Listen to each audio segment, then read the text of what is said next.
Share with me. What have you talked about? Aha, insights, questions. So that I can take a break, right? Okay. Yes. Okay. By charging the higher price points, Yes. you eliminate those like low-paying, I guess, like cheap clients. Yes. So you eliminate that, and you only deal with like the high-end clients. Yes. You eliminate like the other risks or something. Yes. Yes. You can serve the people that are willing to pay at a higher level and deliver more value. The higher up you go, and you can send down the sales funnel and focus it on How old are you? 16. 16. High school kid. Talking about sales funnel. I love it, man. I love it. I love it. I love it. I love it. Yeah, good, good. Yes. Yes. Someone from the back. Let's see. Someone from the back. Awfully quiet, you guys. Come on. Yes. Do you think there's a reason that so many entrepreneurs or business owners are too fearful to charge high prices? Or why a lot of them, it's their natural, Coming next. Coming next. Yes. Yes. A lot of time. Yes.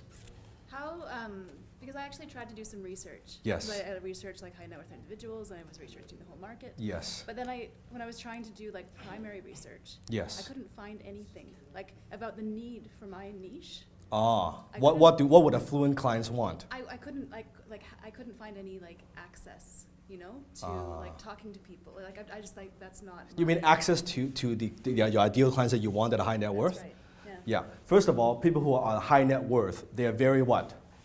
Protected. Very protected, very guarded, Yeah. right? Very guarded. And you notice if you go to Amazon, very few books, very few authors. First of all, very few entrepreneurs know how to sell to affluent individuals.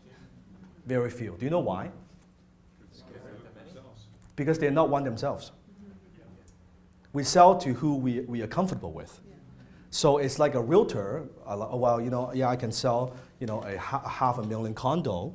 I can sell, but selling a $10 million home. I don't even know where to start, man. Because I've never lived in a $10 million home. So a lot of entrepreneurs, they're not comfortable and they don't know how to communicate with these people. And they would very often project their value on them. Okay? Let me give you an example. Before the R8, one of my dream car when I was younger and 20-somewhat years old was the RX8, the Master RX8. You remember, right? I remember. Yeah, the red, and I had it on my vision board and said, someday I'm going to get the car.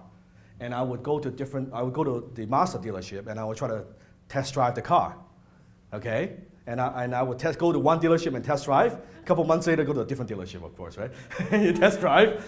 And I test drove it 3, 4, 5 times. And finally, I could afford it. I walked into the dealership, Burnaby on Kingsway. I walked in the dealership and said, I want that car. And the salesman was saying, well, would you like to test drive it? I said, no. But do you want me to walk you through the features? And he was walking through the whole, well, let me show you the engine and this. I said, I'm ready to buy. Dude, take my money, right? Oh, no, let me walk you through this and this and that. And then, actually, no, we have this option here that it's actually costs less.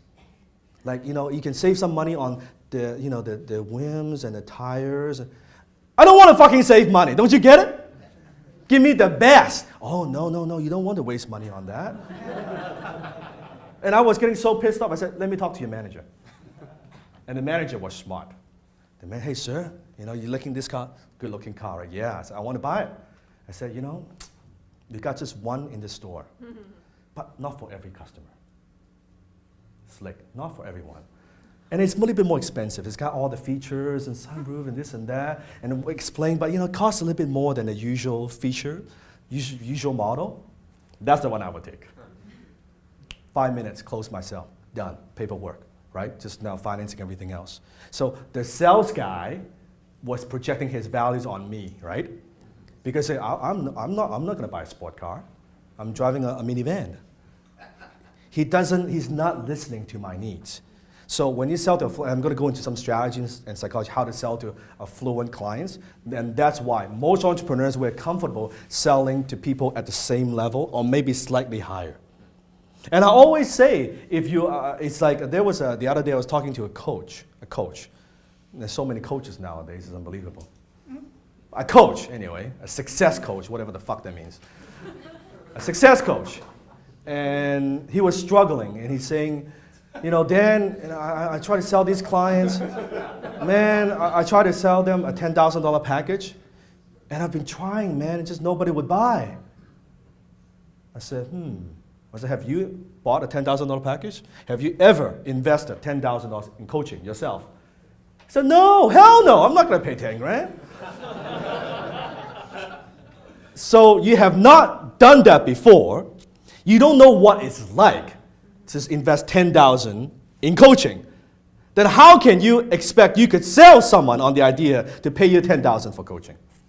It doesn't make sense because you haven't experienced it. And I said, the first thing you got to do, you better make enough money so you invest in somebody, right? That you know what it's like, that 10 grand. You write that check. You know what experience is like. He said, oh no, that's the problem. Does that make sense? That is the problem. So let's talk about self-image, for example, for a second here. So most entrepreneurs, most of the time, they are too slow to what? To raise their prices. And it's more about confidence and self-image than the actual value delivered. It has to do a lot with self-image. Because you don't believe as an entrepreneur, you don't believe you're worth it. You don't believe, or maybe it's not the right time, or scarcity mindset, right, Thomas? Oh, if I raise my prices, all my customers, they're going to leave me. They're going to be gone. Oh my God, then I'm not going to have money coming in. I can't pay the bills. The scarcity mindset kicks in. If you are if entrepreneurs, if you're afraid to raise your prices and you're afraid customers will leave, it's not a pricing issue. It's a marketing issue. It means your pipeline is not full enough. You don't have enough people you're talking to. You're not selling to enough people. Not enough volume. That's why you're afraid.